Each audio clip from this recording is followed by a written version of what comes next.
Hello everyone, আমি পূজা। আমি দুপুরবেলা রোদে দাঁড়িয়েছিলাম। বুঝতেই পারছো, শীতকালের বেলা একটু রোদ পোয়াচ্ছিল। তারপর দেখি দাদা ছিপে একটা মাছ ধরেছে। আমি তো ছুটতে ছুটতে দেখতে গেলাম কি মাছ। তোমরাও দেখো এটা কি মাছ, অবশ্যই কমেন্টে জানিও। তোমরা সকলেই চেনো, আর কে কে এই মাছটা খেতে ভালোবাসো অবশ্যই কমেন্ট করে জানিও। মাছটার গায়ে তো ভীষণ কাঁটা, তাই সাবধানে খুলতে হচ্ছে।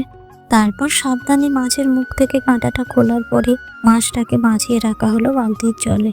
এরপর আবার দাদা মাছের কাঁটায় টোপ লাগাচ্ছে। এতে মোট 5টা কাঁটা আছে। সাবধানে মাছের কাঁটাতে টোপ লাগানো হচ্ছে। সমস্ত কাঁটাতে মাছের টোপ লাগানো কমপ্লিট।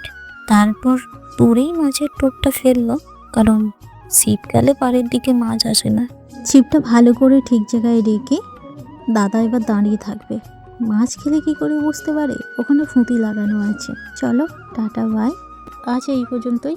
Tata bye.